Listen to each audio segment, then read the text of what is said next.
We are Metasource Games. I'm Robert Trusardi. And I'm Joshua Aridhall Cantrell. We believe in scarcity-based gaming and the power of player ownership. We are a small team focused on becoming number one in blockchain and metaverse gaming. So get ready and take a ride with us through the Metasource.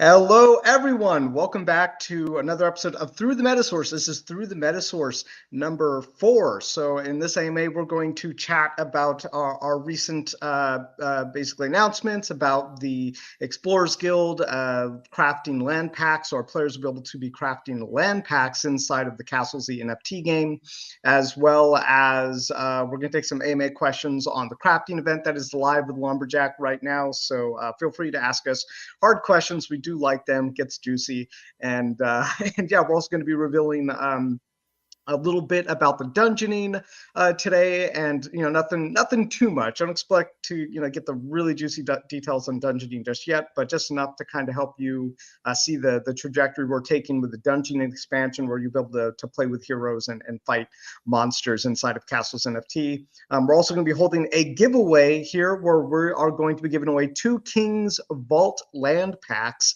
at the end of this stream, and Josh will give you more information on how that's going to work. And you'll be able to find that link inside the Discord, because we're not allowed to actually post it on YouTube. They've actually flagged us once for posting one of these giveaway links before, and they're like, "Don't do that. We don't like it." We're like, "Okay, we won't post it on YouTube, but you can get it in the Discord." So yeah, I'm Robert Trusardi. I'm the creator of Metasource Games and Castles NFT, and Josh is my business partner.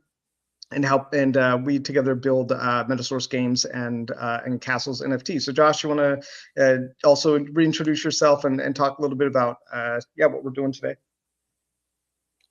Yeah. Happy to be here, guys. Once again, I'm Joshua Aridhall Cantrell, co-founder with Robert in Metasource Games, and we're looking forward to getting, like Robert said, the hard questions.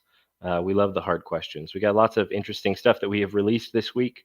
Our lumberjacks went live yesterday. They're going to last 2 weeks, or 1 day short of 2 weeks from right now.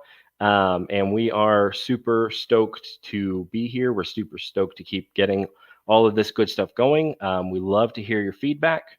We love to hear how many lumberjacks you made. So definitely let us know. And for everybody who is already starting to ask me about the secret code, we are not going to give it to you on Discord. It is going to be given out right here during the stream towards the end of the stream. So if you want the secret code for the giveaway, you're going to have to stick around. All right, so let's just go look at the chat real quickly. We have a lot of people in here. We have Corey Klein, who I believe is a friend of yours, Kaido Crypto AI Locked, Daviston Bull, Smarties, Paul Jones, VG, Savend, Rick B, Devi Metal, who is one of our works with us. He's our community support, official community support for Metasource Games, and Halak Shah, Eric Sederi, Michael John, Christopher A, Marcelo Dijon, and Julian M, another community member there. Chat Crypto, good to see you guys, community members from Discord. Great to have you. So, so I figure. I kind of like, where do we start? So we've told them that to do the giveaway, the code's going to be given away at the end of the stream. Have we posted the giveaway link inside the Discord yet? All right, great. So if you guys want, it's in the announcements channel. If you're looking for it, it's in the announcements channel. Okay, awesome. You know what? I don't think. Let me double check, because I need to make sure that we actually have the links and stuff inside. You know what? Why don't you talk for a little bit, because I actually forgot to include the links at the bottom of this video. So I'm going to do that really quickly. Okay, that makes sense. You can take questions too. Yeah. Let's go ahead and let's start some questions, or let's talk about some of these little things like I mentioned. 6 lumberjacks, 4 more today. Congrats, Crypto AI, on 10 lumberjacks. DJN with 2 lumberjacks. Feel free to share your lumberjack totals, guys. We will give you props on that. Even just a little bit is a good way to get started. We are all early here. The game's only been live for a couple months now. And really the main gameplay really only just over a month. Okay, so we have our first question. It's a bit of a hybrid statement question from Zarga Wax here. Don't you think that the M-source value for the lumberjack recharge is a bit high at 400,000? The values are not what we are concerned about. You know, what Metasource value is in Wax or in USD, that's up to you guys. We don't control any kind of secondary market. We don't sell anything on those markets. On Alcor, our company never sells M-source. So that price is entirely based on you guys, 100%. So it's based on what you guys feel the value is, and that's not really up to us. What our job is to make sure that the economy functions correctly. And yes, the 400,000 M-source for a lumberjack recharge is pretty steep, but they're not intended to be something that everyone can easily recharge. They are intended to be something that you're going to have to work at. And if you could only afford to recharge it maybe every other week, then that's okay too. You don't have to always be recharging it every single week. You do what feels right for you.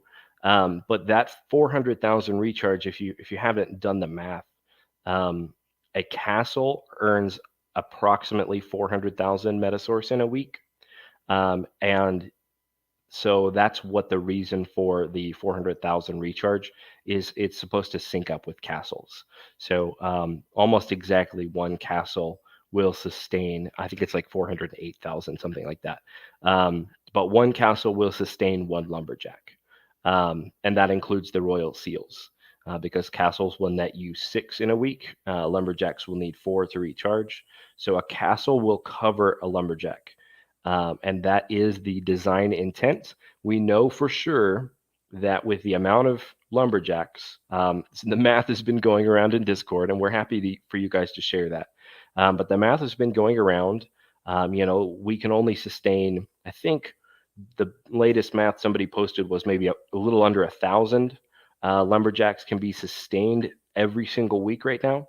And that's okay. The point is we will have plenty of lumberjacks as the game continues to grow. When we get around to the Land Rush event, especially with the Explorers Guild that we announced the details for a few days ago, more Metasource will be possible once those come around. And that will allow more lumberjacks to be made, or to be recharged, sorry. And the economy should continue clicking on all cylinders. Yeah, and I'd like to answer that one too, because we do get this question a lot. And it totally makes sense because it to a lot of people they might not first understand why we've done this, and so I'm just going to start to run down our thinking on this. And the first one was that you know, the token burn in the game, you know, I would say that the problematic token burn, like the tokens we need to burn, it's experienced at the top level, which means the castle owners, because the castle owners are people who have already spent M-source to merge and upgrade their lands. And now they, you know, my problem was that I eventually had like 7 castles. And then I didn't have enough lands in order to sustain merging that. So my options were I could sell M-source and buy lands, but I knew I wanted to get lumberjacks, right? So instead I just held on to my M-source instead of like selling M-source and buying more lands. And so that was just my particular strategy. I think it was probably really valid to like sell M-source and buy more lands and then merge them. But you know, everyone's going to have a different experience. But yeah, the you know, when it comes to the strategy, if you're really just holding all of your assets and you're not really selling anything, you know, especially your M-source, well, then the problem really starts to get at the top level of the game because you don't have enough, you know, you can't burn enough M-source. So you're either going to have to sell it to buy more lands, or you can just sit on it. So we decided since you can use your M-Source to craft lumberjacks, that is a great incentive for castle owners. And we're looking at it, and we're close to 600 castles right now. So that is about 600 castles that can sustain the lumberjacks quite easily. And then there's of course the rest of the M-Source from the other players. And the other thing was that left us with kind of two options with the lumberjacks. One is that we make it so that we kind of try to fit the lumberjack cost in with like maybe a 1 month time span, and then so you can craft lumberjacks right now, and then a month from now we let you craft more lumberjacks, because we would probably need more lumberjacks about a month or two from now, at the least probably 2 months. So we'd have to open up a second event to craft more lumberjacks, but then we're like, well, it opens all kinds of doors and problems. And kind of the simpler thing was to let you guys craft the lumberjacks for cheap, create what I call a good problem in an economy, because every economy, even healthy economies, have problems. There are problems that people need to solve. In this case, we're going to have a lot of lumberjacks that need recharging. Now, the cool thing is that there's kind of another good problem inside of our economy, which is that lands right now are hyperinflationary. So our player base is growing, but so is the amount of lands in the game. Barons are producing lands every day, but as we can see by the prices of lands going up, there's more user growth and demand for lands than there is production of land. And that's been going on for the last couple of weeks, where you keep seeing the prices of the lands go up and the M-Source go up because our user base is growing. There are more and more players coming into the game, but there's really not enough assets to satisfy everybody. So which is why the prices keep going up. And this is, really what we want to have happen. We want to have more players in the game and, scarce assets. However, we're aiming to have 5 times more farms within the next couple of months, within like 2 to 3 months. So once we get there, that's going to sustain all of those lumberjacks really fine. So we decided instead to basically let the M-Source and the influx of lands to kind of fit into the glove, to kind of like, if you were to think of the lumberjacks like a glove, well then, M-Source being the supply, we kind of have a small hand right now, but eventually that hand's going to grow to kind of fit into that glove. And we think within a relatively short amount of time. It might take like a month or a month and a half. I might be surprised if it takes 2 months. I mean, as soon as we release the Explorers Guild, where you'll be able to manually craft lands, we imagine the inflation on the land rate is going to grow a lot. There's going to be a lot more new lands coming into the system, because there are also perks with the rune source. When you craft lands, you get rune source, and rune source is an essential ingredient in doing premium dungeoning and getting the best loot and fighting the toughest monsters and building the best heroes. We call them avatars inside of the dungeoning. So that is really our thinking, was that, we could go about this a couple of different ways. And instead of like trying to make the supply of lumberjacks kind of fit the supply of M-Source, instead we decided to just, make it so that you craft your lumberjacks. It creates kind of a good problem inside of economy, and you get to strategize what you want to do. Do you want to, get all of your lumber from your lumberjacks and then use that to craft a wonder? Do you want to hold on to a lumberjack and then just like sell it later? There's all kinds of different ways that you could play this game. And at its heart, Castles is really kind of a market strategy game. And we've really been leaning into that, as we've been seeing that that's what people who in the Discord really talk about most of the time, is how are they going to trade things. So that's also going to lead in the dungeoning too, to kind of give you a little preview of what's happening. Is we're like, we're identifying what people like about the game. Like, we know you guys like opening packs, we know you like merging lands. We know you guys like to trade on the market. So these are all things that we're kind of leaning into. And I think the way that we're handling lumberjacks is a manifestation of that. Like, you got these good problems, and then you just got to figure out how you're going to work with them and what you're going to do. If anyone's sitting there worried about like, well, I'm afraid that there's going to be less players and then the price of lumberjacks are going to go down. Well, I will say in full transparency, it is possible. However, Josh and I are busting our butts to get more players into this game. And the more players there are, the more demand there's going to be for the assets, and that's really, our plan. I was just talking to Devi Metal, our community support manager yesterday, and he was telling me, he was like, it's funny to think of our cards like, opening packs of like Magic cards. The funny thing is, like, when you talk to Magic card players, one thing you never really hear them say is, oh, you know what, there's just not enough packs for me to open for Magic cards. They're back inside the store every week buying as many packs as like they can afford, with their was it the income that you can spend, expendable income, is that the term? Disposable income. There you go. So like, you have a lot of people who are really into geeky things like Magic the Gathering. They're constantly selling out their money with their disposable income for Magic cards because they love the game so much, and they never stop and ask, oh, well, is there too many Magic cards out there? They can reliably know that, like, they're buying it because they want it. Now, the difference with us is that we are actually super scarce. We only have so many releases, and I think so does Magic have a certain amount of releases, but I think it's kind of rare to like not be able to go buy Magic cards for the most part. If you're gonna go buy Ravnica or whatever, you can usually find those new cards somewhere. But our game's kind of similar. It's like, if you but I think we have a huger scarcity aspect. Like, the Barons are hugely in demand right now, and everyone's like, how do I get new Barons? And we're like, 60 is going to drop soon for a low price. We are going to probably increase the price during the next round. And Royal Seal courthouse owners will actually get 10% of the wax income that is used to purchase those cards. So you guys are going to get a little piece of the next, not the next drop, but the one in May. So on May 1st, you guys will get 10% of that because you won't have any bounties yet to get for the April one. But anyways, hopefully that kind of covers your questions. I understand it's a problem. We've kind of engineered it this way to be a good problem. I just kind of figure out how you're going to play this problem inside the game. The lumberjacks are used to get better assets, and this is really a game about freedom and player ownership, and you get to decide how you're going to play this strategy game called Castles, building your empire, building crafters. Now that we've now that crafters are out, it's not just empire building. Now it's about crafting and things like that. So that's pretty exciting. So yeah, I know I just took a long time to answer that question. Way more questions popping up here.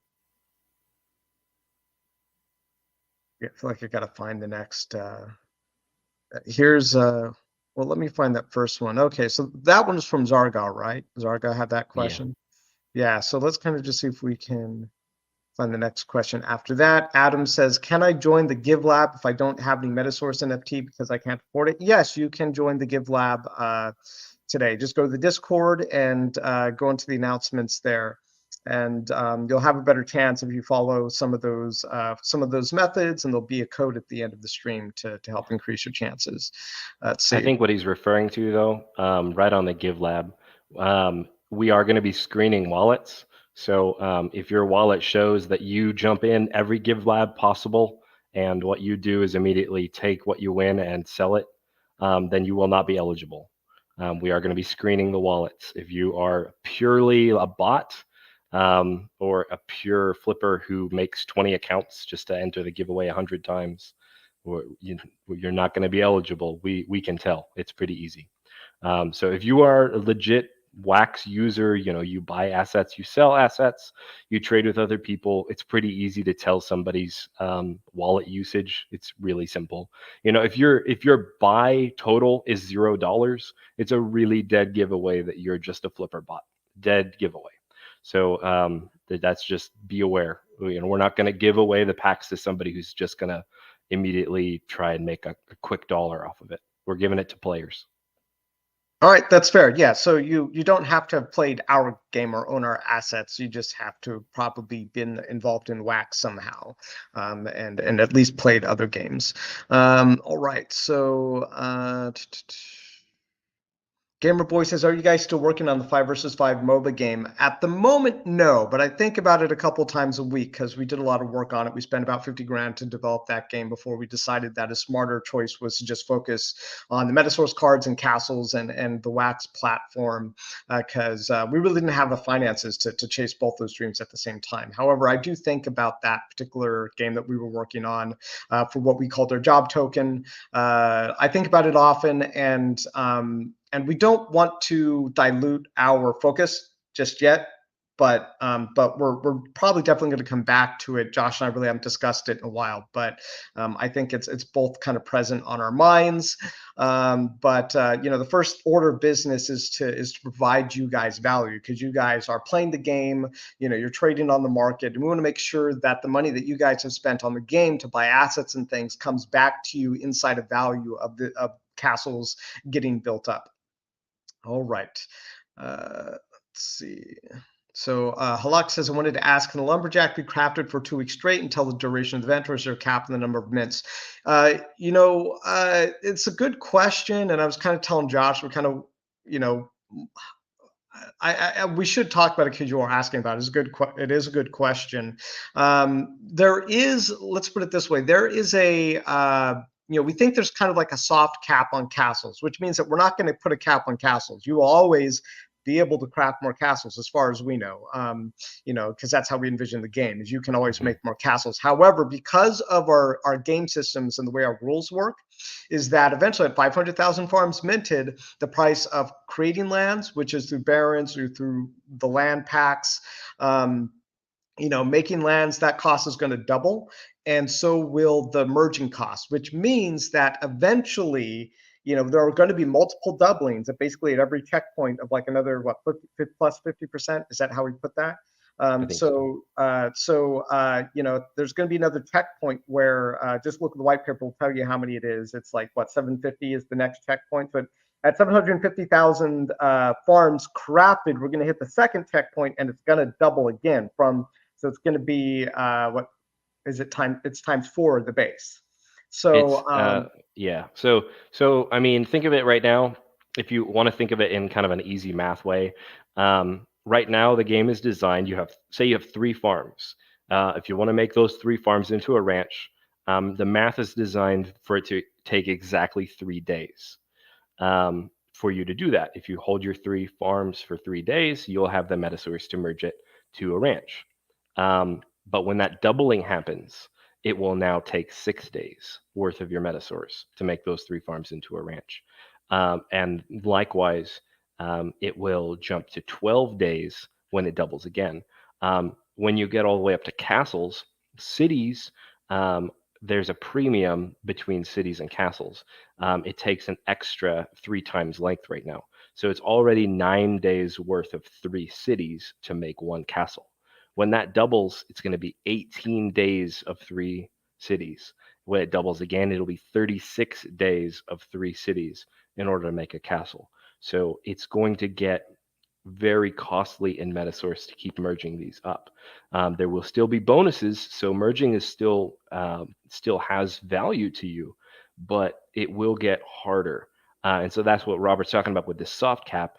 It's mostly just the point where you guys start thinking, oh man, it's really hard to make another castle. And so technically there will never be a cap. You can always do it. But after the 3rd doubling, right, after the second one, it'll be 36 days worth to make a castle.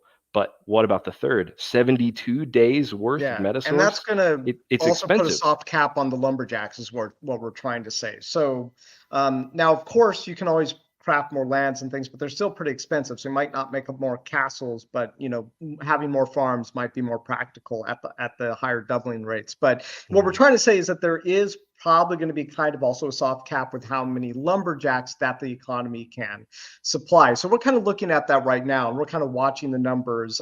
We were a little surprised that there were more lumberjacks crafted initially than we thought, and we think it's because there are a lot of people hoarding M-Source and probably doing more hoarding of M-Source than actually spending to merge, and that this might be for many reasons.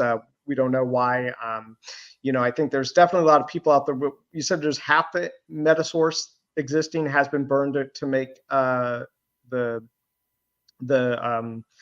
lumberjacks. Is that correct? Yeah, at least as of yesterday, it was about half the total existing supply of Metasource was burned, and there's still more lumberjacks that have been made, and um, since we checked on it yesterday, and so I would dare say it's probably more like 65% of the total supply of Metasource was burned, and so if we get to a point where it becomes if all the Metasource gets burned, then we would have a problem.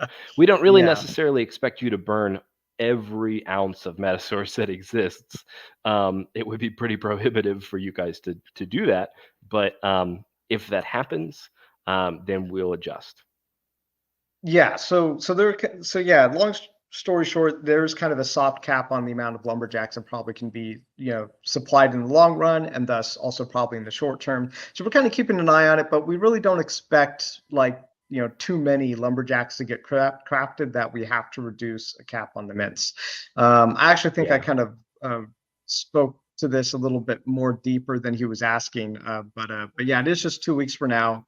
Um, and there is no cap, but we were just kind of give you guys a little bit more insight because it's definitely fresh in my mind is Somebody watching the numbers go up. Somebody said in Discord earlier that their estimation, I think it might have been Devi, their guess was maybe in the first 24 hours, we made approximately 50% of the total lumberjacks. We don't know. That's up to you guys how that's going to play out. But right now, there's 3,600 lumberjacks that have been made. And if over the next 2 weeks that doubles, that's okay. That's perfectly sustainable. If it triples or quadruples, we'll have to kind of take a look at that. But yeah, if that plays out that way, the economy long term should be able to sustain those. Because as I mentioned before with Zarga's question, the game isn't necessarily intending that every single lumberjack needs to recharge every single week. It's okay if you just have your 1 foot in the door on the game and you don't make enough Metasource to recharge it every single week, or you just choose not to because you want to do some merging instead.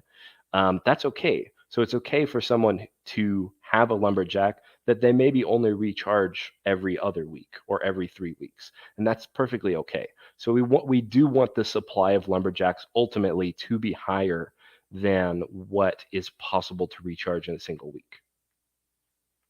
All right, here's this next question. I really like this question. So VG says, what will keep people playing this game through natural market volatility? Basically, what does this game offer that people would want to interact with even if it didn't pay them? And I want to jump on top of this question because I think it's a great one. And, if you've been watching my YouTube channel, you know that, or our YouTube channel, sorry, it used to be just mine, but now it's ours. That I've speculated a lot in a lot of other blockchain games. So I've almost always asked myself this question when I get involved in a game, which is this going to pay me ROI? Am I going to make money from playing this game? Is this a good project to invest in? No. Now, when we make our game, I have a very different conversation with the way that we make our game. I don't think of it in terms of that, which might sound funny because I have been so, what is the word? I've been so critical of other games and whether or not that I will buy assets from those games. What I can tell you is that definitely our gaming assets are, we don't consider them investments. We do know people speculate on them, but we think of them more like buying magic cards.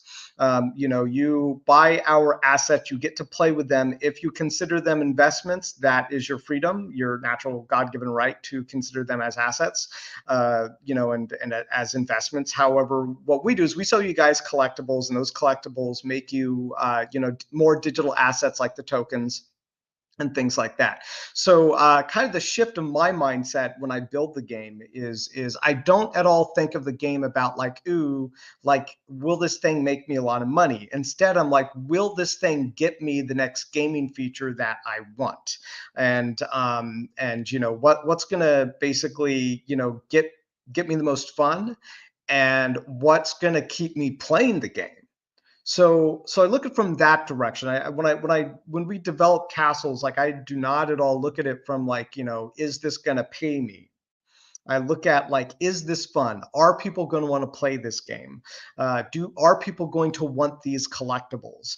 Are people going to want the lumberjacks and the carpenters in order to get to the next gaming feature? Are you going to want Rune Source, which is our new token, in order to get to the next game to game features?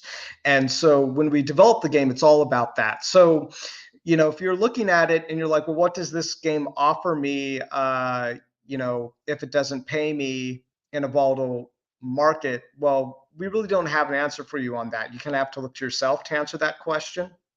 But but we do constantly talk about growing our user base, and we do want more and more users, and we have scarce assets, and we think that that philosophy itself should deal with this kind of concern that people have about the value of their assets and the value of the assets that are being generated by their assets.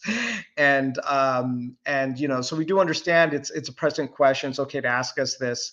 But this is really the conversation that we have around the game, which is it's not, we don't build it about looking at it like, how's the game pay us? We look at it at how fun the game is, and how do we continue to make the assets that exist now scarce versus the user base that we are growing. Because if there are 10 times the players but there's only the same amount of assets, well, then this problem should basically fix itself in terms of the price of the assets. Do you want to say anything else about that? No, you ultimately hit on it. I was just going to highlight NRFB Toy Store's answer to the question, which is basically what you just concluded there at the end, is ultimately our design goal. We don't focus on what your ROI is going to be. We focus on what are you going to use the assets on.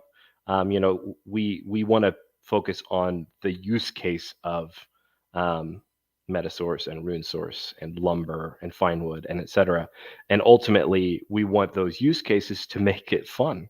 We want it to be fun. So everything you have, everything that interacts in the economy is enjoyable. I feel like we've done a pretty good job on that. If you have feedback or suggestions, we like to hear it. But ultimately, we want you guys to enjoy being a part of our system.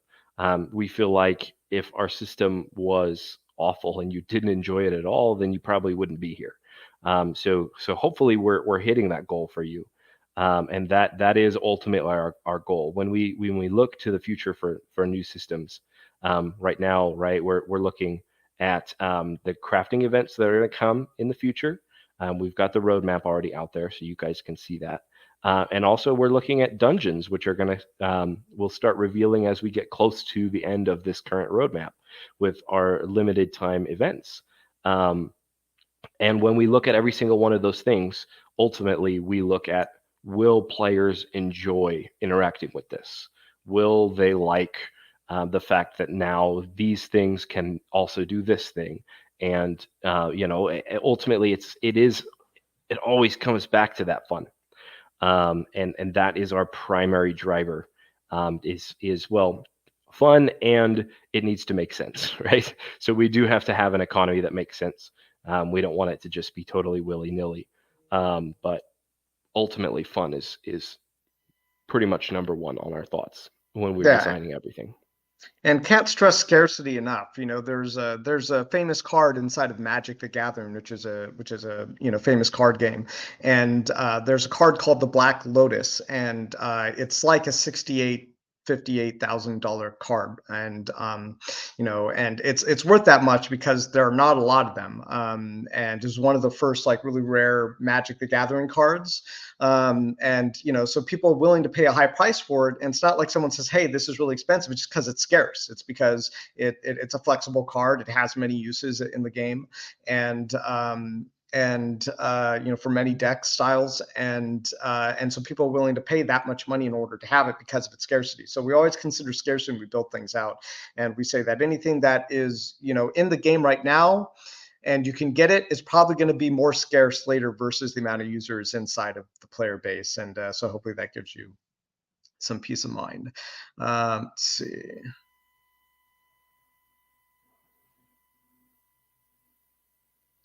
Christopher Taylor says, do you have any plans to merge this game into a game that isn't click to play earn?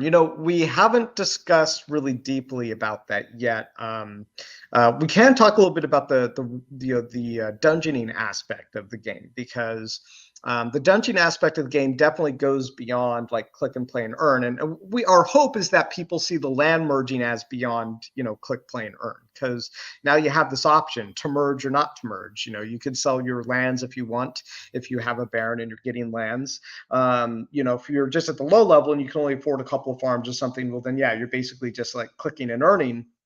But inside of the role-playing, basically the RPG dungeoning part of the game that is going to be coming out in a couple of months, and we're working like full steam ahead on that right now. We have I think 3 dedicated artists right now on the dungeoning, creating the artwork that's going to be used inside of it.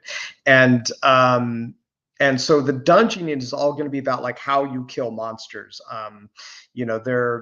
I've seen a couple of these other RPG games that are, just to use one I had a really bad experience with, which was D&D. It was like, yeah, it's called D&D, right? Just D&D game. It was and that one really badly. They basically turned the game into a giant casino, and when they got released, it was a horrible experience.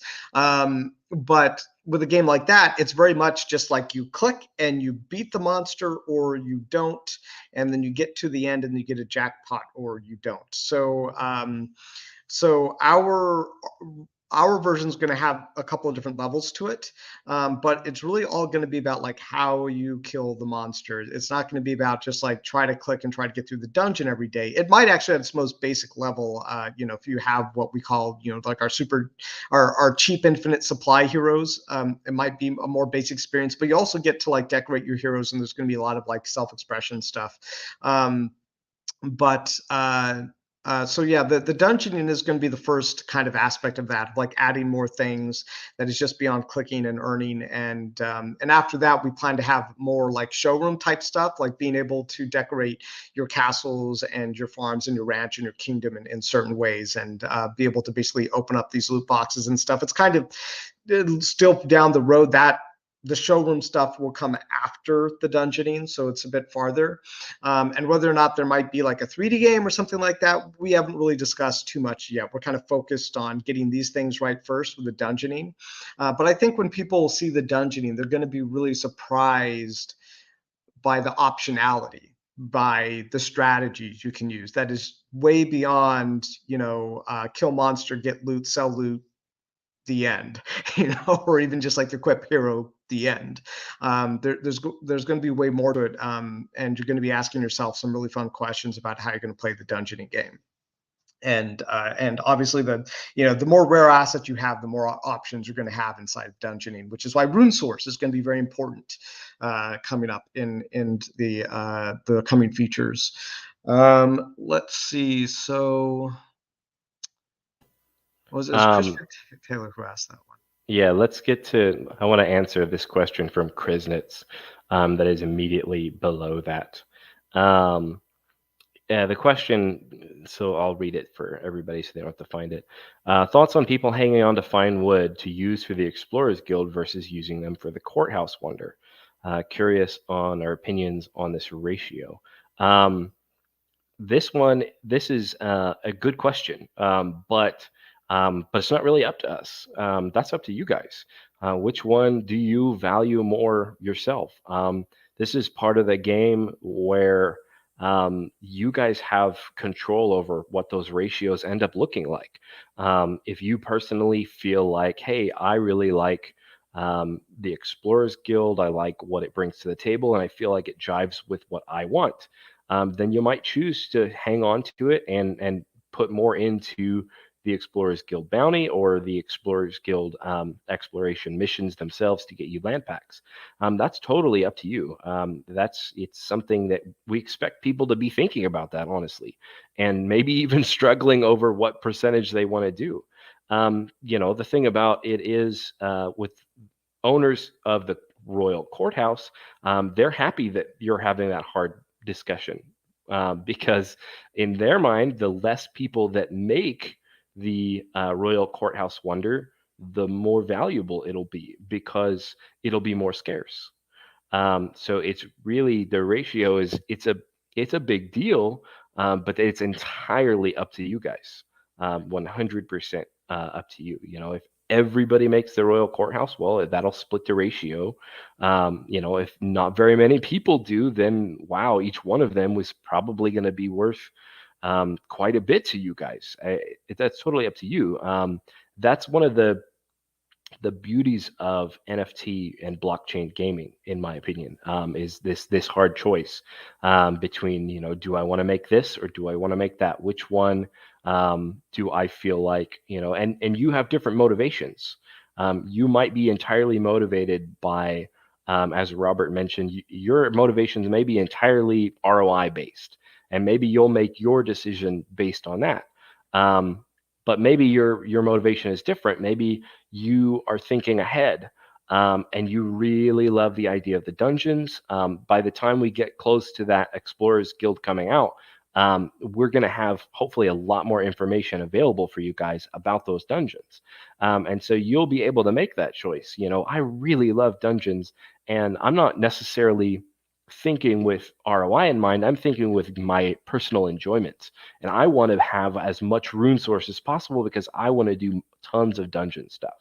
And if that's what your choice is, you're super free to make that choice. It's all entirely up to you, and we have no idea what that's going to look like. We can't predict the ROI on these things for you. We have no idea.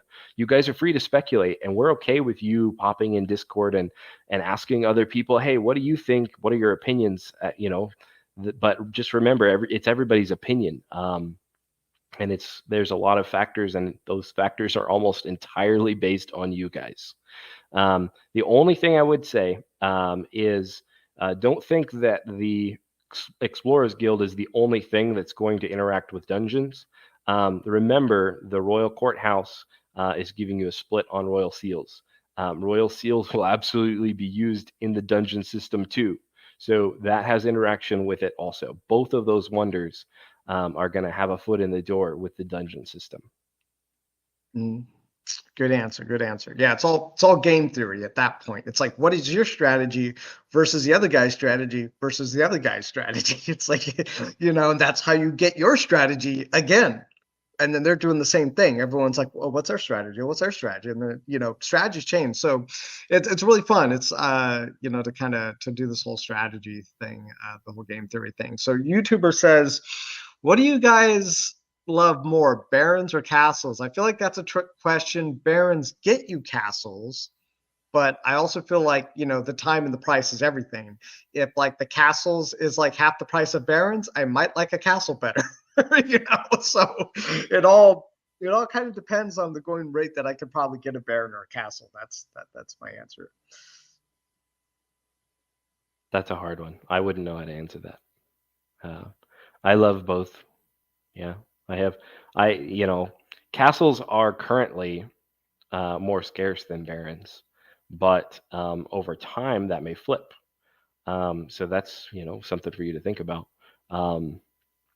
Both are precious to me right now, so I don't necessarily have a hard time valuing one or over the other. Both are very important. I'm satisfied, I suppose, with the amount of barons I have, and I'm not satisfied with the amount of castles I have because I don't have enough of them. But so I suppose right now I am pursuing more castles harder than I am pursuing more barons. So I suppose you could call that an answer. Yeah, I had to buy a lot of royal seals during this crafting event. I was like, how much am I spending on royal seals? I'm like, yeah, this looks Me about too. right, but Yeah, we don't sure this is how I designed it. We don't mint any freebies for us. Okay, if we want to play the game, we have to do it just the same as everybody else. I think I bought over 200 royal seals because I was like, man, I did like Robert did. I was choosing to hold my Metasource, and I started doing the math, and I'm like, oh man, I am so short on royal seals, super short. I think, and anybody can do the math, but I think something like over 2,000 royal seals were picked up by people yesterday. And that's because they were making lumberjacks.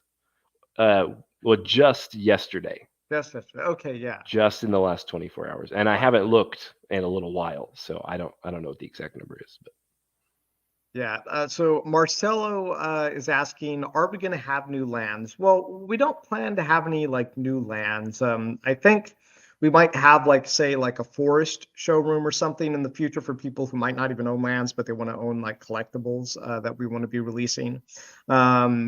And so we might do something like that, but that probably wouldn't generate you like revenue. So at the moment, we don't have any plan to have any new lands because we think everything's working pretty good right now the way it is. I was, even if we wanted to say introduce like lower level lands, the kind of thing is, and we would only do that to like create a lower price point entry for people, but it creates all kinds of different problems. And it's probably better for us just to wait for the dungeoning to come out, and then we can create these really super low price point entry heroes and stuff like that for people. And that's probably a better thing for us to do instead of creating like say lower lands or even larger lands, because I'm not even sure what kind of rewards you would get for a larger land. People were talking about like turning castles into kingdoms, and I'm like, if we let you do that, it'd probably be mostly for the bragging rights. You probably wouldn't get a really big perk except to like say, maybe in showrooms. Like we were to give you a showroom, you could make your own kingdom, and like there's so few of them that you get total bragging rights to say, I made a kingdom and I filled it up with stuff, and you cannot afford to. So it's okay, lesser being, or tiny peasant, or whatever it is that you want to say. Maybe you might do that. But I imagine if anything is beyond a castle, it's probably mostly for the bragging rights and not for the utility. Maybe the utility is just like for bragging rights and being able to have like really special showroom stuff, and to have like I don't know, like new wonders that have no utility but look really cool in your kingdom, stuff like that. Giant naked lady statues, or we can do that in this game. What's the age range in this game? I forget. We're PG-13, right? So for now, the plan to stay PG-13 for the most part. Yeah, but I will say that we're talking about the possibility of having something similar. I don't know. We haven't revealed this yet. Should we kind of reveal the other thing about RuneSource we're thinking of, or we want to keep that a secret? I mean, we can talk about it a little if you want to, but it's pretty early, so very subject. It is pretty early, yeah. That's the problem. Yeah, let's just say that there's going to be a fun way of earning RuneSource besides the way that we have right now. But I think if you really want to get RuneSource, like crafting lands or owning an Explorers Guild bounty is going to be the way to do it, because that's going to get you set up the soonest, best, earliest. But later, probably sometime during the releasing of the dungeon expansion, we're going to have something that is kind of related to lands and earning RuneSource in a way. But we really shouldn't say much more on that, because it is really just too early to be talking about that feature, and there's plenty to talk about until then. GG says, my question is, having Explorers Guild looks more fun, also looks more valuable. So is there a reason to not hold all our resources for Explorers Guild and spend some on the courthouse? Well, I think it all depends on what your objective is. Like if your objective is to like have basically have the most of something, it all depends what you want to have the most of. I think a lot of people like the appeal of the Royal Courthouse because they can passively earn wax, because people are going to be buying the Royal Seals, and you can also earn the income from other things. Like we're talking about the Barons. We want you guys to be able to earn 10% of the wax income from Barons sold on May 1st, which is a whole other month from now. But if you just like that passive stream of wax, maybe Royal Courthouses are really for you. If you like lands in source, and you like being able to basically do the best kinds of dungeoning, the premium dungeoning, getting the best loot inside of dungeons, or having like a stake in that particular high-level dungeoning economy, then Explorers Guild and crafting lands is probably good for you. And I think it sometimes comes down to price too, because we don't know what a royal bounty is going to be sold for on the secondary market after they're all done. because after they're all done, there's going to be very few ways to get that Royal Courthouse bounty. Maybe we'll give some away in like rewards for raffle tickets and things like that. And, we might let you craft more of them at a later date, but it'll probably be a drastically smaller number. I'm talking like maybe 10% of what was previously crafted for the courthouses. And there would be a limit. So it'd be a race basically to like everybody trying to craft as many as possible before they run out. So we've always wanted the Royal Courthouse to be the Royal Courthouse bounty to be a very rare asset. And so there is that. There is that we've always wanted that to be a rare asset and basically be like a feather in the cap. And I feel like the courthouse is also like the feather in your cap that says, oh, hey, I believe in this game and I support it. And I'm one of the people who crafted this Royal Courthouse bounty as kind of like my permanent stake in its wax earnings on Royal Seals. So I think it's a great question. Even I don't have an answer for this yet. I haven't thought about it too much. I kind of like the idea of getting as many courthouse bounties as I can because Explorers Guild will stick around. But I don't. If I overcraft out courthouses, does it put me in a bad position for earning rune source? I kind of got to think of it. I haven't sat down and done the math yet. But this is kind of the thing. It's a good problem thing, right? Like there's a lot of things you can do with your in-source. You can create courthouses. You can create land. You can merge lands, and there's going to be so much time until that cost doubling happens. So it's like, what do I do? These are the good problems where everybody's in the same boat as you. They're trying to figure out what assets do they get their hands on. And it's all game theory from there, man. All game theory. Custodin is asking about the code for the giveaway. You have to wait until the end of the stream and we will give away that code. But yeah, there is no code just yet. We'll give it to you later at the end of the stream. Remember to ask with a question mark. Sometimes I don't see question marks. I don't think it's a question. Paul Jones is, what's a give lab? It's a giveaway. We actually can't post the link here on YouTube, so you have to go to our Discord. But we're giving away 2 King's Vault packs. They're going for like, what, $500 or more right now? I forget what it is. It's a lot. I don't know. Yeah, the secondary market. So we're giving those. It's not. We don't control that at all. It's quite a bit more than we sold them for, but I mean they're very scarce now. So here I'll tell you. $750. Oh, $750 is what they're going for. Yeah. Because they're going to be the only packs, as far as we know, that will ever have cities in them. Like I don't think we'll ever have another pack that has a city in it. A town, you can actually get a town from the Seafarers pack that you'll be able to craft when the Explorers Guild gets released. But town is the most. I don't think we'll ever have another pack that allows you to earn a city in it. Which is basically, what is the city like? 81 farms is what it is. Yeah. So Locked is asking, question to Joshua: do you prefer to be called Joshua or Josh? Good question. I really don't care. It's totally fine either way. Or Arid Hall, whatever you want. I've been in business for a while. And in business, I'm always Joshua, so that's how I refer to myself. But most of my friends and family just call me Josh, and so neither one is really preferred. It's just it was ingrained in me a long time ago in business type situations. I should be using my full name. So that's why it's Joshua. But if you call me Josh, I'm definitely not going to get offended by any means. And I consider all the community members to be friends. So you are well within your right to call me Josh. Totally fine. I never knew about the business, the business Joshua thing. So I just have always called you Josh.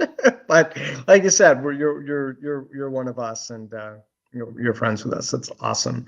So Sean Willis asks, as someone who is still new to this project, what items NFT should I focus on trying to get first to be able to get into the game and make use of all the various aspects of the gameplay? I kind of want to jump on this, and it's that, right now the lumberjacks are probably the best entry point. The reason is because you can craft them now. They won't be craftable after the event ends. And what I think is probably going to happen, financial advice, but my game theory mind tells me what's going to happen is that we're allowing you to craft them pretty cheaply right now, 100,000 Metasource, but you have to recharge them for 400,000 Metasource and 4 royal seals, which is 2 more royal seals than it is craft them. So basically, you're getting a massive discount for your lumber production for a week.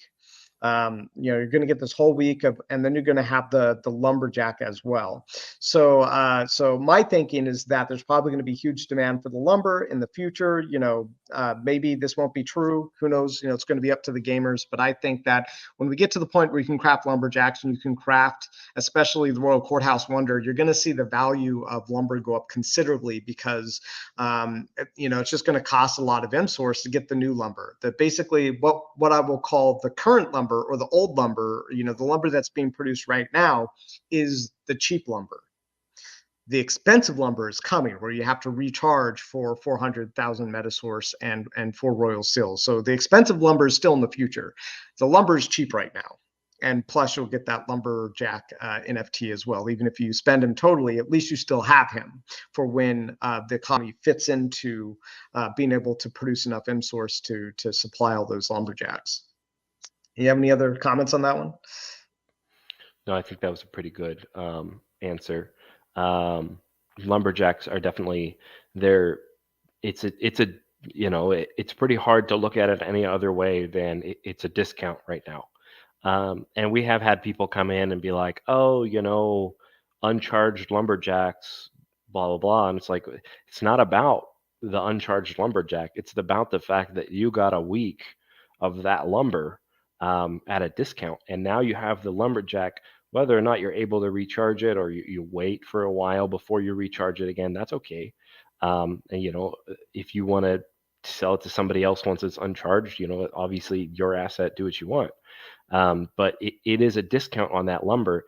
And yes, everyone should be aware right this very second, there is no use case for lumber because you can't actively use it right this second. But we've given you a very robust roadmap. Lumber will be used very, very soon. As soon as the lumberjack event ends, we'll have a brief cooldown period, and then we'll launch right into the carpenter event. And carpenters are made with lumber. And then once the carpenter event is over, carpenters will always need lumber to recharge. And then when we get to the wonder, it needs lumber and fine wood being what the carpenters are making you. And then the next wonder comes out and it needs lumber and fine wood. There's going to be a ton of use for lumber. So anybody who's thinking, oh, I've got this useless lumber, what the heck am I going to do with it? There's a lot of use for it. It just isn't live just yet. Don't think that you just dump away that lumber. That's not what you should be doing. Right now, I would say everybody should be holding it to use it. But that's my game theory mind too. It's totally up to you guys. They're your assets. But we designed lumber to be a very integral part of the economy. It's not live yet because it just came out. But we have these events. They're going to go pretty much as quick as we could make them. Very rapid fire, and it's going to be useful very soon. And Ryu Inferno says, from what I gather from the economy to work, people need to keep merging crafts so this cycle can be kept up as long as new events, features, marketing are up and people are having fun with the game. Yeah, so we are keeping up the cycle of events. Our idea is that the game's living. So if you look at, like, say, Fortnite, they are always releasing these new videos and like animations and new seasons and new stories and new he's out of coffee, guys. We're in trouble. It's only a matter of time till he hulks out. Viking, red Viking, ginger Viking Hulk out. We look at it as a living game, that there's constantly like fun things happening inside of the game. And when our new website gets released, it's going to be even more evident that the game is going to feel more like it's a living, breathing thing. And there's something constantly exciting happening inside of the castle's universe.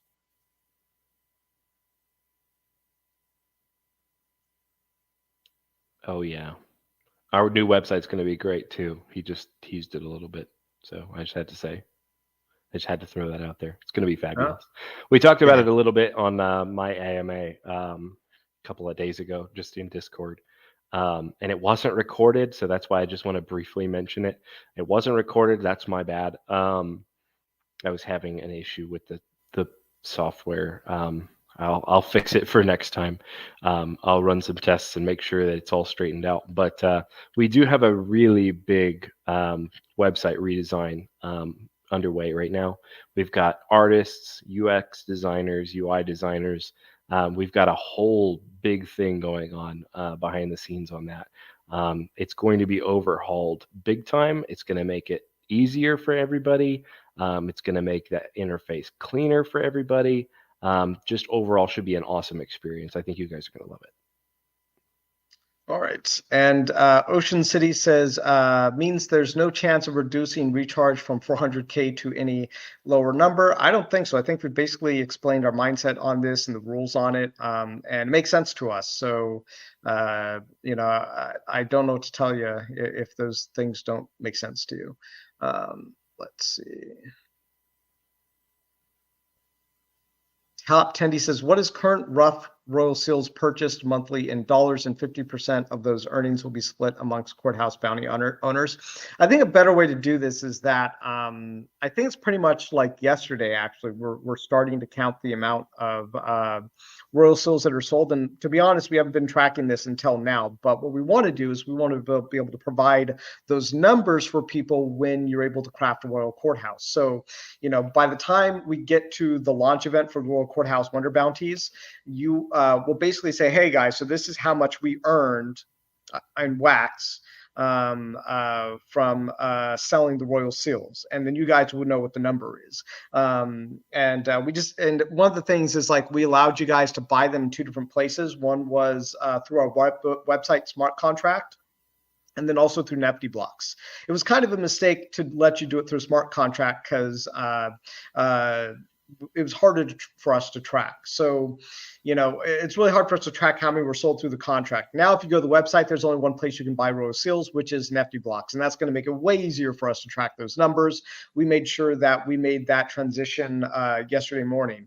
So we're going to start counting from there. And then we're going to let you guys know by the time the next launch. And then you'll be able to know exactly how much we earned. And that will probably give you a good idea of what you could be able to earn going forward as well. Yeah, let me add on to this because we've talked about it a lot, but maybe people watching right now didn't know.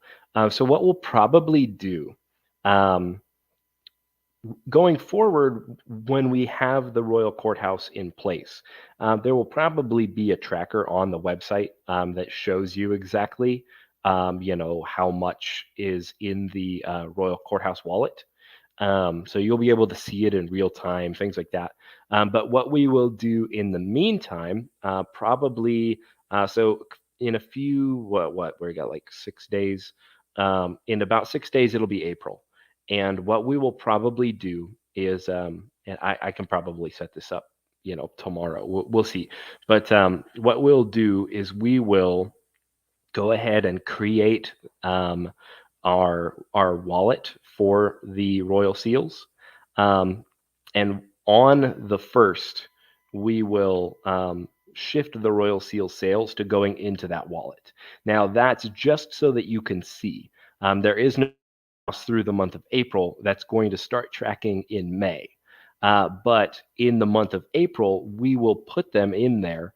And you will be able to see, okay, through the month of April, this is what it would have been if the courthouse existed. And that way you can make an informed decision. It should be super transparent. Basically, like what Robert was saying, there will be a wallet that you can type it in and check it out for yourself at any time. And you can basically do some projections that way. Obviously, we sold over 2,000 Royal Seals yesterday.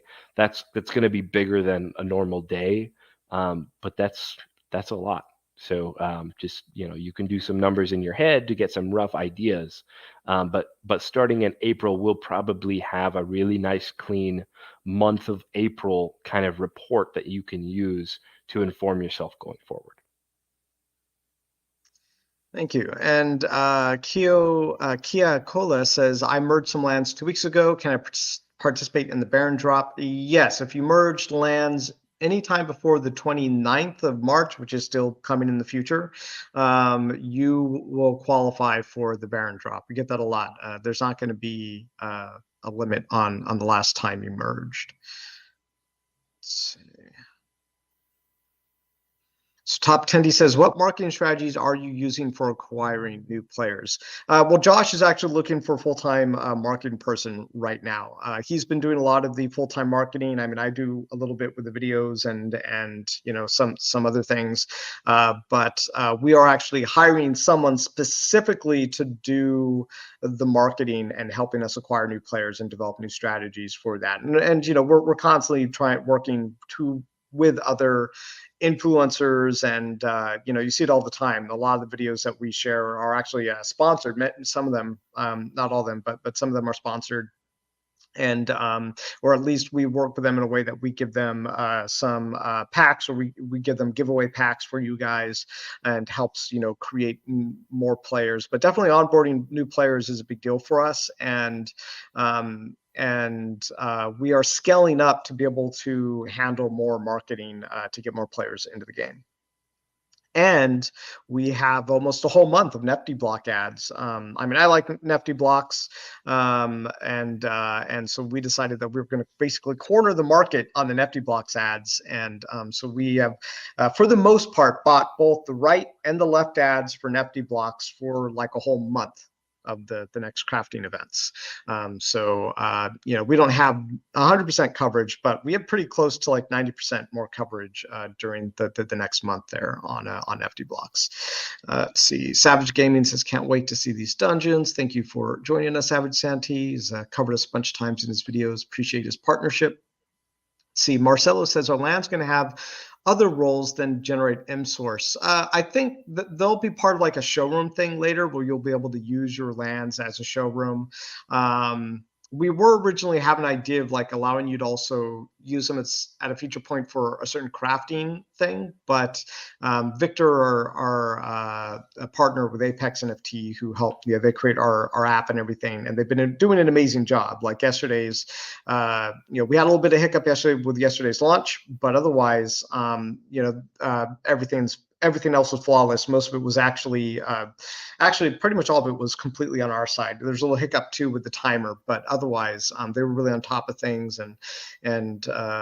But he's telling me that, you know, using NFTs plus NFTs might be a problem with the contract in the future. But I don't know. Maybe we just might do some other kind of way to do it, or just rewrite the contract or something like that, which I think we might. Actually, when I was thinking about it, might be a different contract. So I think it's possible.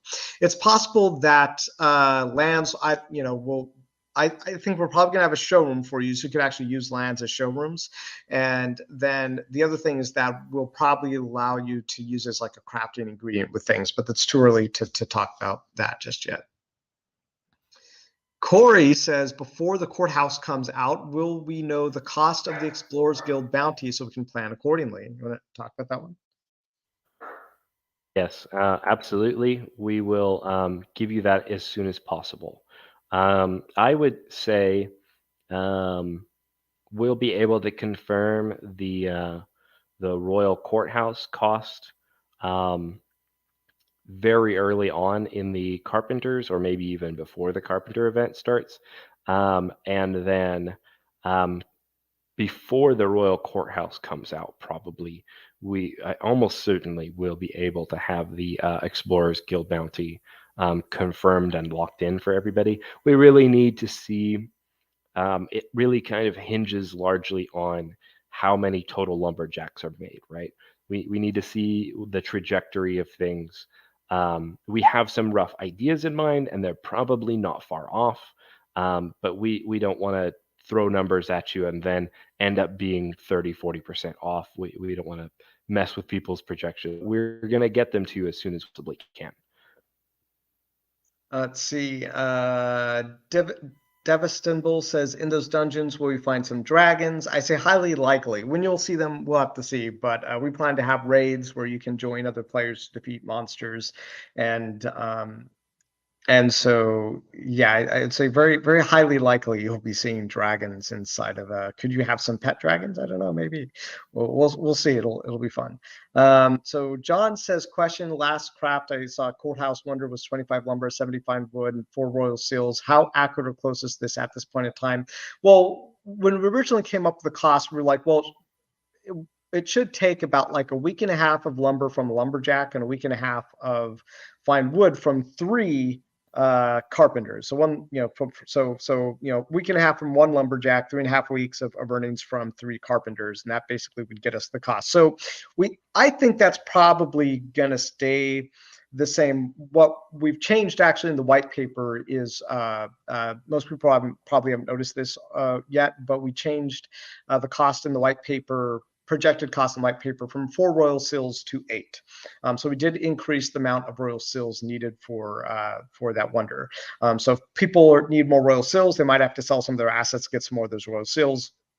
But I think the number that you posted plus 4 royal seals, is pretty close. 25 lumber, 70 fine wood, and 8 royal seals.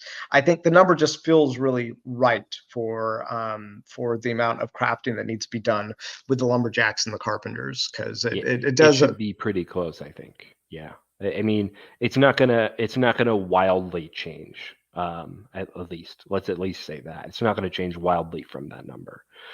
It could slightly go down, it could slightly go up, but I think that's pretty solid. But like Robert said, the royal seals is going to be up. Yeah, and the thinking behind basically the lumber and the fine wood is that you have to basically get like either 2 lumberjacks to get a royal seal, or you have to recharge your lumberjack. And obviously, if you're here now, you probably want to get your lumberjacks now rather than recharge them. But if you get here later, maybe you have to recharge them because you weren't here during this discounted area of time, or we could get them for just 100,000 Metasource. And that's the game. Them the rules. All right. Let's go.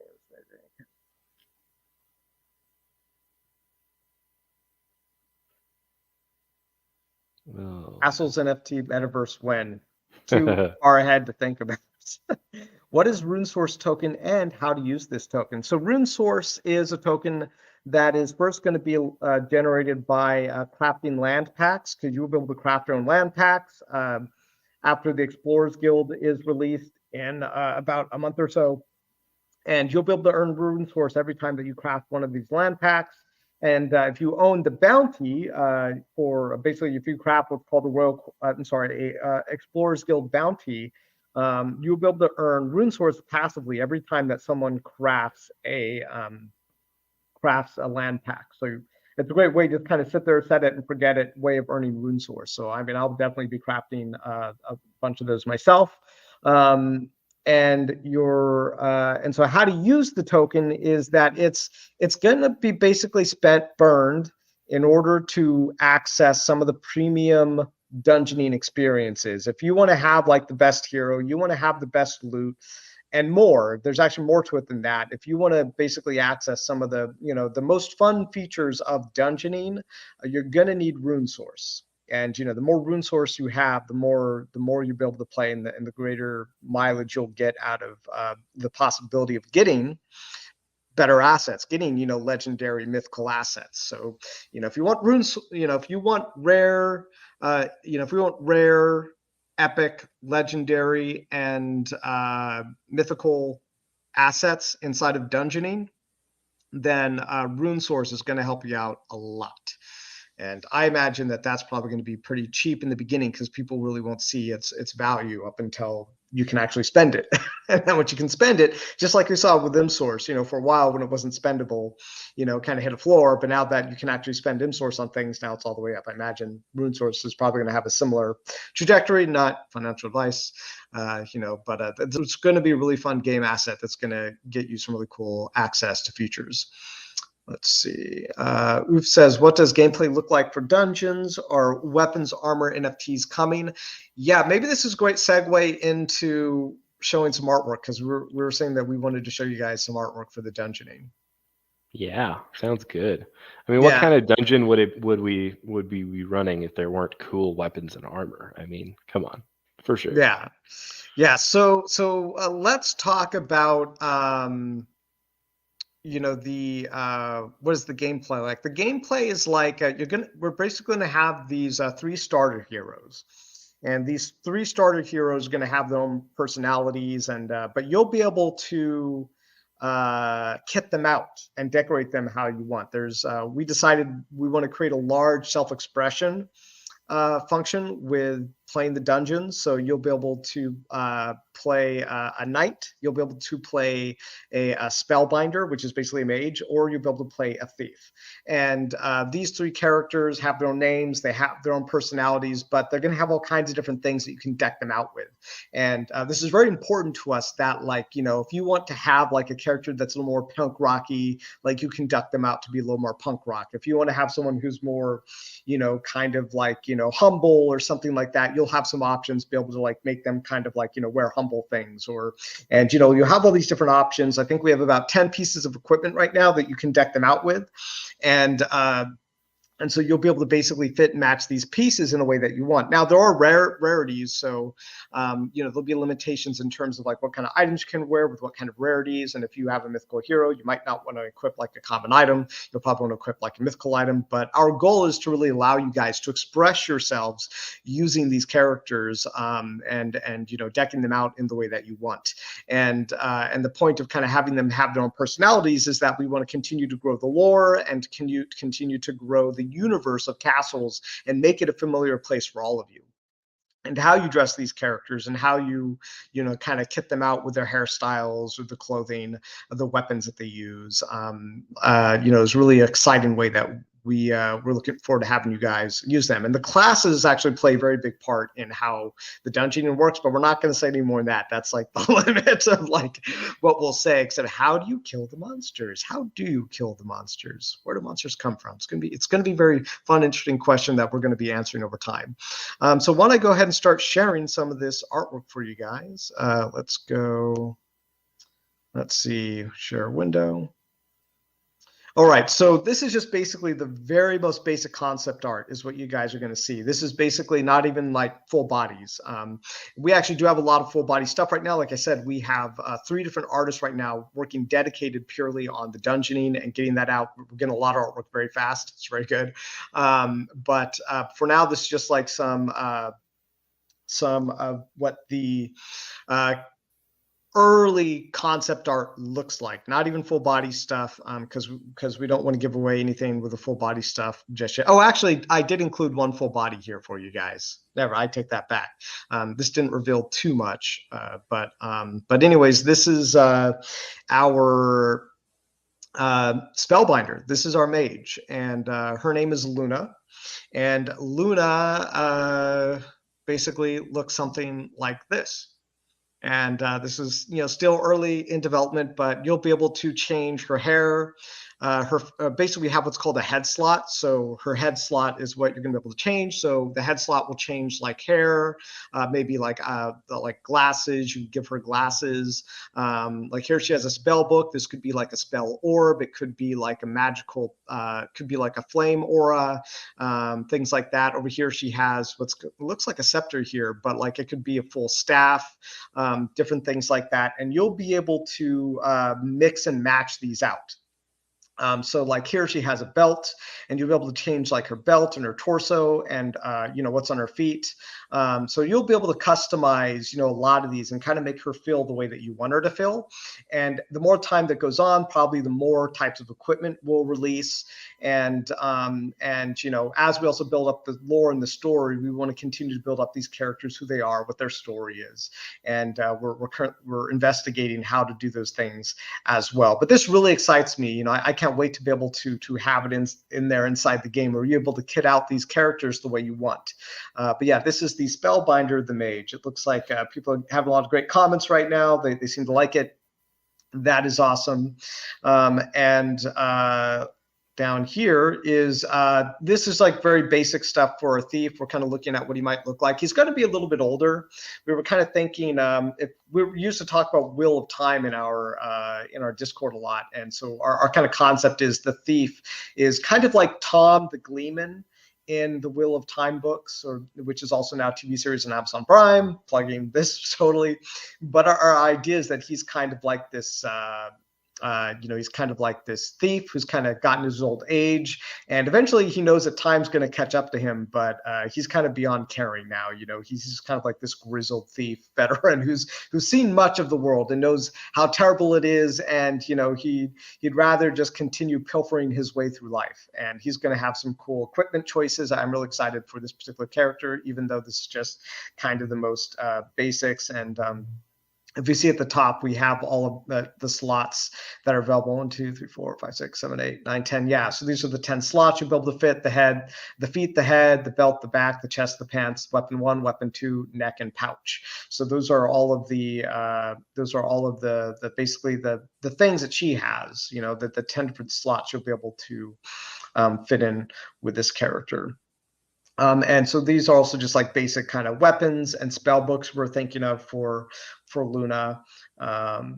In particular, her spell book specifically, I requested that you'd be able to see like the front of the spell books probably most of the time, because I like the idea of like being able to see these spell books. But that is basically it, guys. Like we want you guys to be able to customize these characters and have them represent you in the game.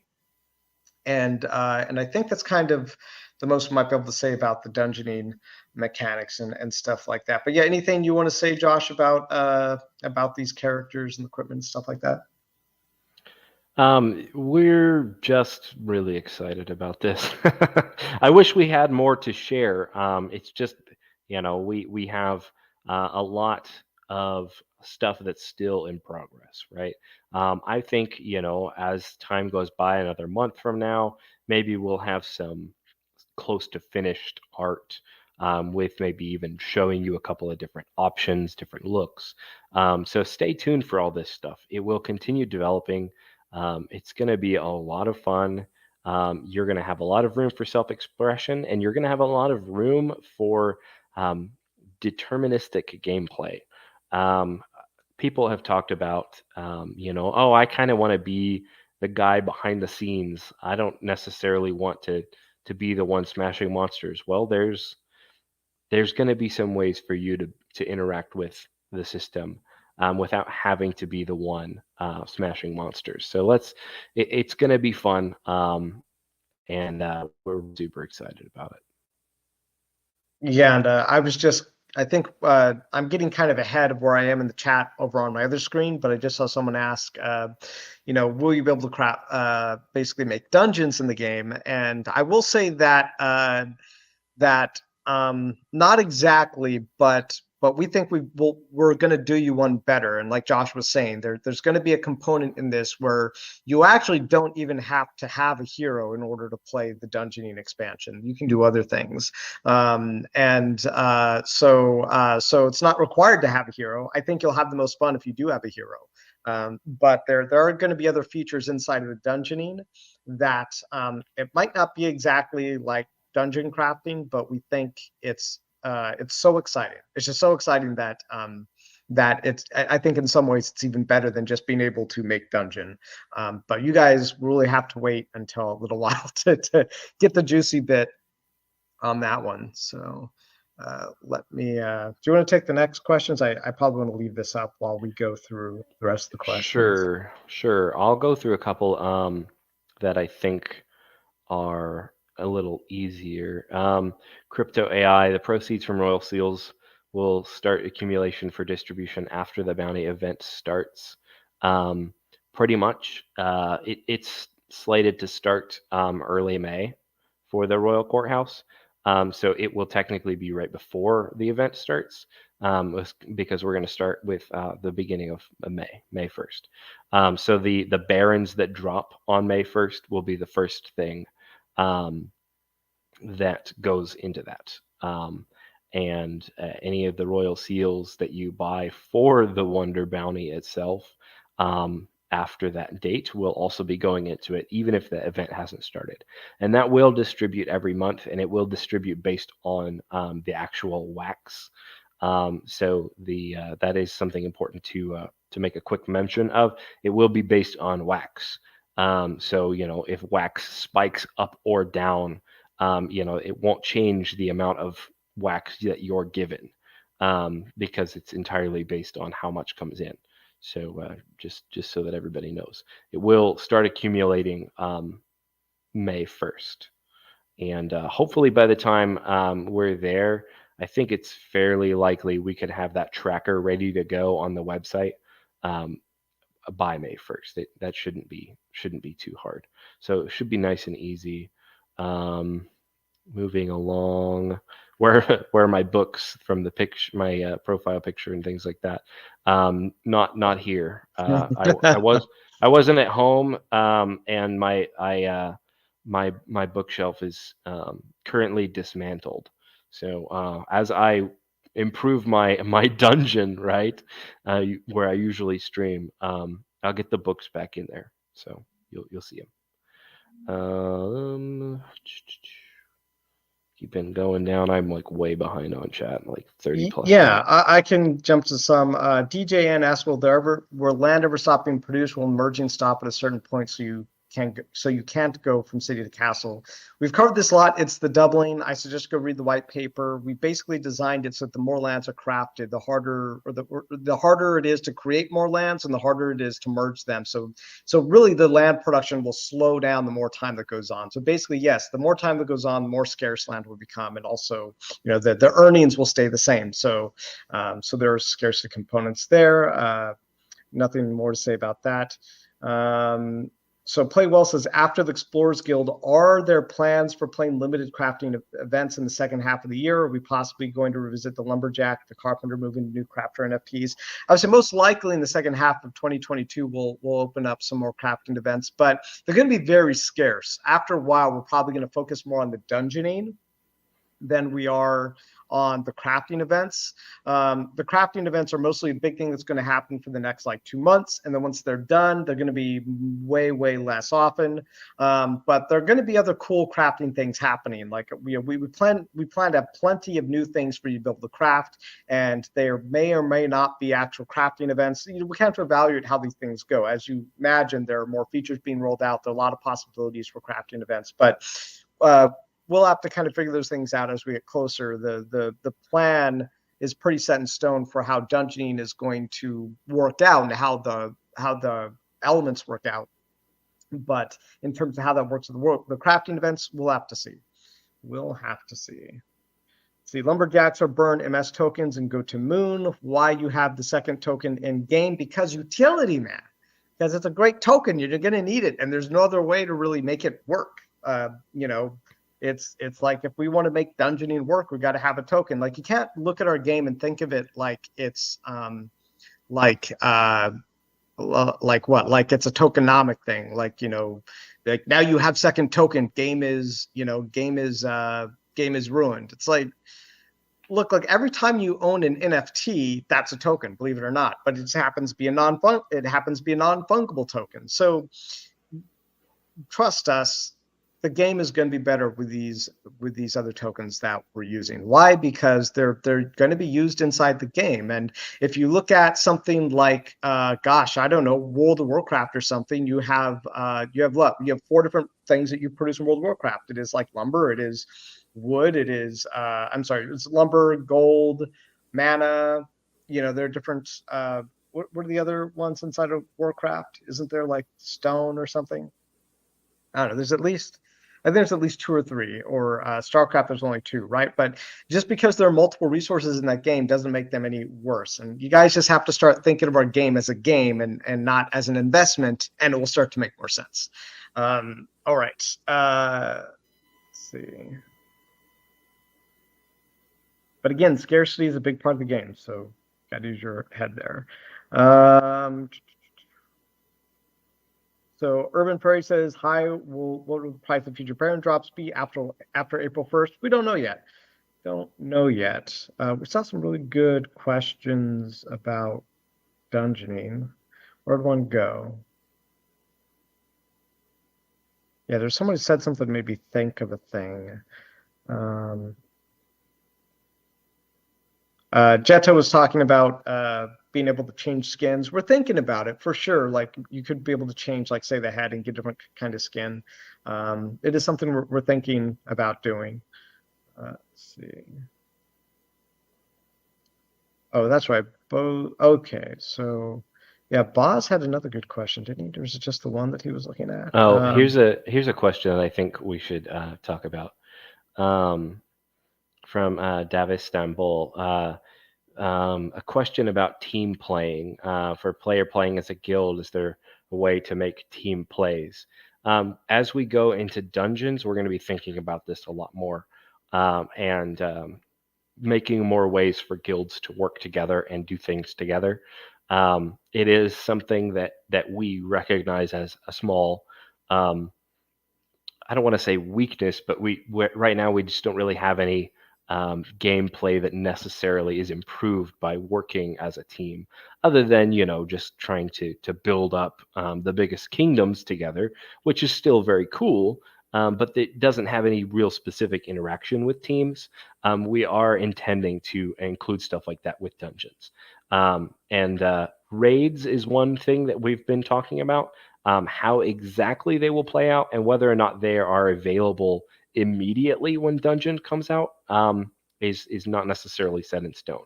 I wouldn't be that surprised if the raid part of dungeons is something that comes out a little bit later. We want to roll it out at a pace that's good for everybody to kind of get used to it. So it's probably not a huge stretch to think that raids might come out a couple weeks later, something like that. Not like a huge amount of time later, but probably a little bit after the first release. But we're definitely keeping team play in mind, so that guilds have things that they can do, and not just when it comes to fighting monsters, things that they can do together beyond that. And so we do have some thoughts in mind on that, which we probably can't share just yet. But beyond just fighting monsters together in raids, we are definitely keeping guilds in mind for dungeons. Yeah, I think dungeons are going to be very guild friendly. There's going to be some features in there that just because the way that we built the system is going to be very friendly for guilds kind of work together and optimize. I don't think it's going to impact people who want to, basically solo is the way you put it. I just think it's going to provide them new options given the way our system works. And Boz Oss was asking Boz Oss was asking, what are your plans on building out world lore? We're still kind of building the story for dungeoning, but definitely we're going to have more cutscenes. We're going to have more about the characters. I'd like to come out like story cards and kind of like tell the stories of some of these characters. And we're actually working on some fun storytelling stuff that I think you guys will enjoy. That is really different from what everybody else has done.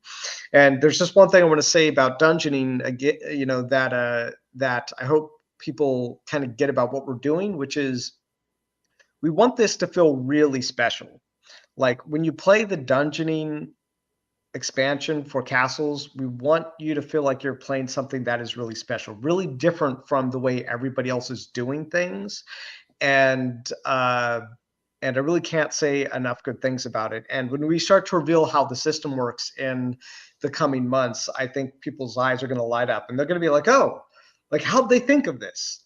Like it is really different from the way most other people think of things, and it comes down to lifetime of playing video games and trying to figure out fun mechanics and making the right mechanics for the right platform. And blockchain gaming is its own specific kind of platform, but we feel like we know what you guys like.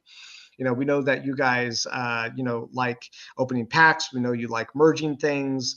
We know you like I mean, if you're playing this game, you probably like merging things. These are generalities, but we know that you guys like trading things on the marketplace. So we're taking all of these things into account when it comes to building out these systems, and I think it's going to feel really special. I think when you start to play the dungeon and expansion, you're going to get the feeling that you're experiencing something that is fun, new, and different, and that pretty much anybody can play without any problem. And it really won't be complicated. It'll be very simple. And the reward feedbacks will be very clear too. See, Louis DeFeista says, will scholarship be a thing in dungeons? I don't know how to answer that. I think not like the way it works in Axie Infinities. Like, you won't be able to give someone control of your account. I suggest you don't do that on the blockchain. I mean, I guess we could open like an official thing through you and let you click someone's buttons for them. It's a possibility. However, I think, we want to gear it so that it's actually the player they're playing. And we do like the idea of scholarships for certain types of games and certain types of things. I don't know if scholarships are going to be a thing in here. We do want to be able, we think we want to have you guys be able to basically rent out or lend things to other players and give them ability to use some of your assets for a fee. So that will probably come first before any kind of scholarship system. But yeah, I was looking right at that question too. So good that we're on the same page. Awesome. Awesome. I like the next question. Will there be some sort of leaderboard for dungeons? I'm sure that we'll put some interesting things in for leaderboards. People have asked us about that for castles too, and for the current system. Like, can we get a leaderboard for who has the most castles and different things like that? We know that you guys like it, so you can expect that we will work on that. For sure. It's pretty easy to track like asset IDs and stuff like that. This avatar has killed the most monsters and different things like that. Maybe this week, how many this person killed the most of this and different things like that. Yeah, we'll work on that for sure. There will be some kind of fun leaderboards for the dungeons, and we will probably get some kind of a page for castles too at some point. It would be really nice. I know it's been pretty heavily requested, so it is something that we will probably do so that you can show off the size of your kingdom. X player has 20 castles and 10 cities, and you can kind of show off the size of your kingdom. That's definitely something we know you want, and we will do our best to give it to you. I think we're kind of getting to the end of the questions here finally. But yeah, I think there was someone who said, Ojeda says, sounds like an AMA for dungeons would be pretty epic in the future. Yeah, that might be like a 3-hour AMA when it comes to dungeons, because there's some real depth to the system, and we think it's deep without being complicated. We're going to have to release, when we do dungeons, we're going to have to release the information in stages, just because the sheer amount of information would be like a never-ending AMA. So it's like we're going to have to like release a medium that gives you like half the picture, and then do an AMA on it, and then a couple days later another medium and another AMA. Yeah, it'll be a lot to digest. But it shouldn't be too complicated. It's just that there is a lot of fun, and I know you guys are gonna really like that.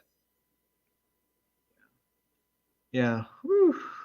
Well, this is if there's any questions, I just want to throw out, if there are any questions that we've been on for an hour and 40 minutes almost. If there are any really good questions that you, or at least you thought it was a really good question, it was. I'm telling you, it was a good question. If we missed it, now's the time to throw it back in there. I can't guarantee that we'll answer every single question, but if we missed one, we're sorry. We probably didn't skip you on purpose. We just were, we're live, so we're going through as best as we can. Go ahead and throw them back out there. Actually, before we get into the giveaway stuff, I would answer this question where Louis was asking, I imagine Dungeons game will have a lot of clicking. Will it run on like a centralized server, or it's less clicking like the system with LANs? I will say that it's kind of too early for us to know exactly how much clicking is going to be needed. It kind of depends what you're doing inside the dungeoning ecosystem, because there's certain things to do. If you're playing with the heroes, we've actually wanted to make the heroes kind of scalable, which means that, like, what if you have a bunch of avatars? Do you go and do you take each of those avatars out individually? Or how are you able to, essentially you could make like an avatar more powerful and then just have less avatars to babysit. So I don't want to go too much into it, but I will say that in terms of like the amount of clicking that goes, we're trying to make it scalable so you can actually kind of customize. Like, you want to do a lot of clicking, that's your choice. Do you want to do less clicking? Well, you're going to have some options about what you want to do. How many assets do you want to own? And what might work for you for the amount of time and clicking that you can do. So there's going to be some customization inside of there, but there are going to be different options.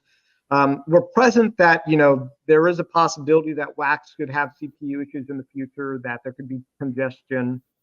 And, does that mean that we should put something on a centralized server and do some centralization?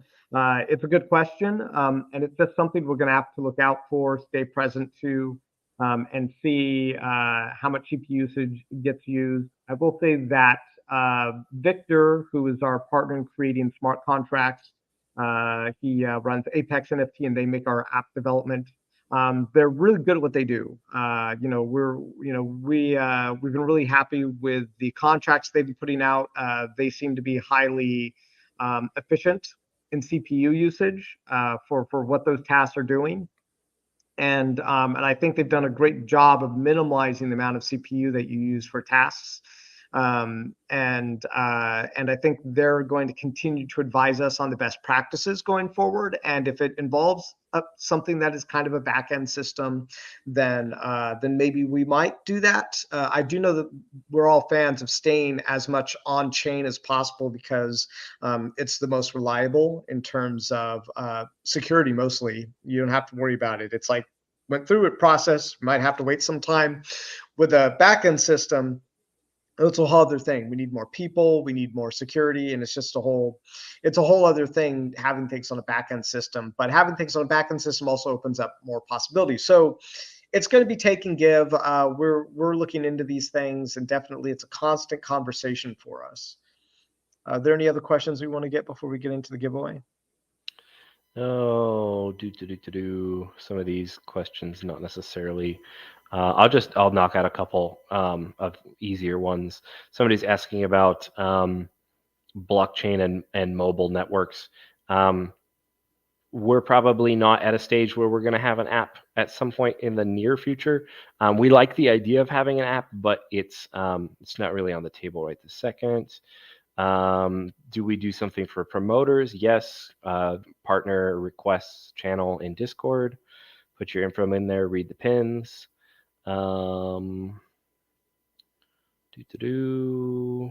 Player acquisition plan. We actually answered this one already, so you might not have heard it. We are always exploring options for bringing in new players constantly. And that's what I've been spending the majority of my time on. We have a lot of different people that have been doing coverage for us. Some of them bloggers, some of them YouTubers.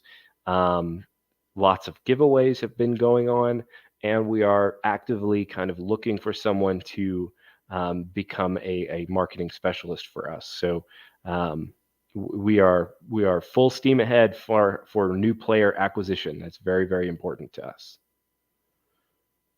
Yeah, a lot of these other questions we're getting right now have already been asked. So if you have a question, it didn't get asked, I answered. I suggest maybe rewatching the stream. I think there were a lot of questions that got asked again later after we'd already answered it. So I suggest maybe going to the beginning of the stream if you missed and just watch the replay. Maybe you missed something there. But yeah, why don't we move into giving the secret code and doing the giveaway? This will be your last chance to get into the giveaway, guys. So if you want to get into the giveaway, go to the Discord. Give me 1 second. Yeah, and we'll give them maybe like a, I don't know, 2-minute count to go in there and get in that giveaway. Just join the Discord link. It's in the description of this video. If you don't see it, just refresh the page.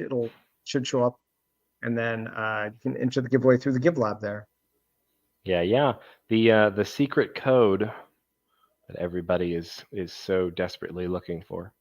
The secret code is lumberjacks, the number 4, and the word ever. No capitals, just lumberjacks forever. Ha ha ha. It's entertaining. It's funny. And I was hoping nobody would guess it, but it probably wasn't actually that hard. But so that's the secret code. The Give Lab is going to end shortly. Do we want? I can't access it from here. Somebody jump in there. Somebody who's in chat right now, jump in there and make sure that it goes through. Put in the secret code and tell me that it worked. I'm not gonna. I can't type it from here, but somebody else can. Yeah, no spaces.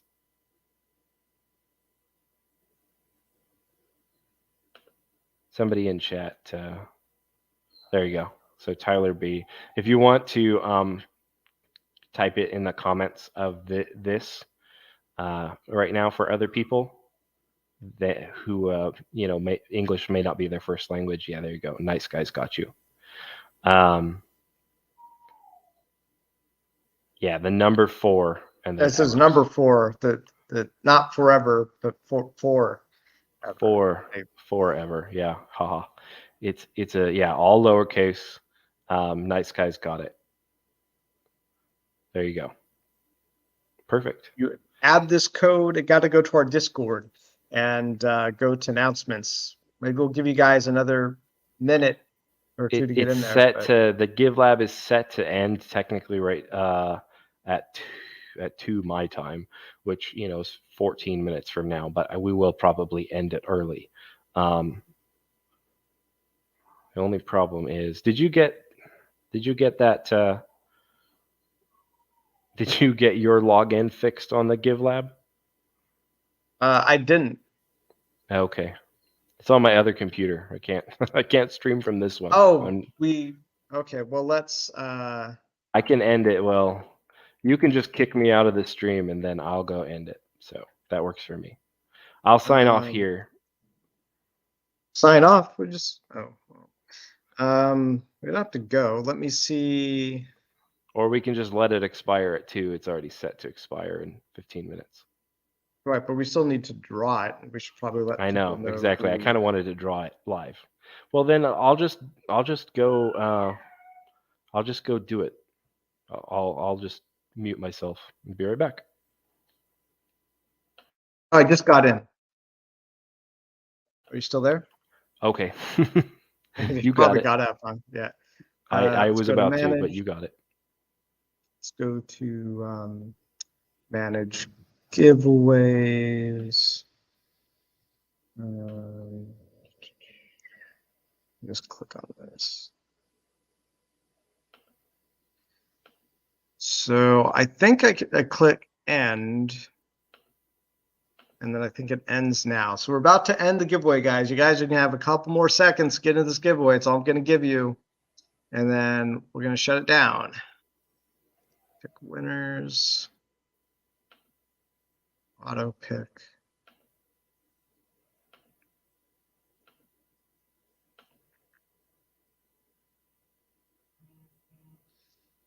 All right, I'm gonna go ahead and pick the winners, guys. Drum roll, please. Let's go to King's Vault Pack 1, auto pick. Boom! It is someone named Hotaro. They looks like they're on Twitter only. Boom. And Nukestone looks like they're just Twitch and YouTube only. So, did you let them put in their you have to wallets? Yeah, in here? You have to go in and pull it out. Okay. But yeah, so Hotaro with a bunch of zeros and or just O's and Nukestones. You guys are the winner. So we'll reach out to you we'll either just send it straight to wallet. We'll send it to the wallet. If you didn't enter your wallet, right? Wallet. You see it now? The okay. wallet. Yeah. Okay. So let's see. So actually, let me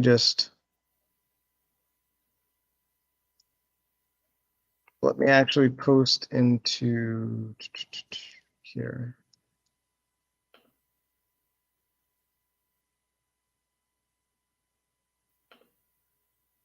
I just posted winner 1.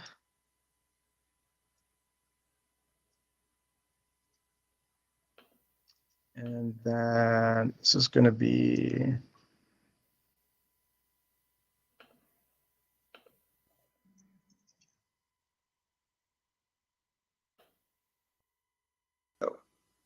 I just posted winner 2. So here we go. Winner 1, winner 2. You guys are the winners of One King's Vault Pack. Congratulations. And hope you get cities. Get 2 of them. And yeah, this is really great AMA. Josh and I have appreciated, all of you guys playing the game, crafting the lumberjacks. We really love being with you guys in the Discord. Feels a lot like a guild a lot of the time. And yeah, you guys are amazing, and everyone who's been with us since the beginning and supported us buying the Metasource cards. So we're going to have the Metasource card drop on next week, on next Tuesday, and then we're going to have the Baron drop on April 1st, no joke. And so that's going to be, the Baron's going to be $249 each. Is going to be the last time to get them at that low price. And yeah, just get more information in the Discord. Go to our Medium page in order to get more information about those drops. And just to get the Baron drop, you just need to merge once to qualify, but there's only going to be about 61 of those Barons to claimable, and there's going to be a lot of competition, probably a couple hundred players minimum, or who are going to be eligible. So good luck, everybody, on the Baron drops. And Michael Bowman says, I think you missed. Oh, I think you mistyped it, Robert. I think, no, I don't think. I'm going to copy and paste from. I just copy and paste what's in the thing. All right. That was everybody. A good try, though. It was a good appreciate try. It. And just so that a couple people were like, "Are you going to double check that they're not just flippers?" I already did. I checked. Both of them are legit. Yeah, they're both players. So all good.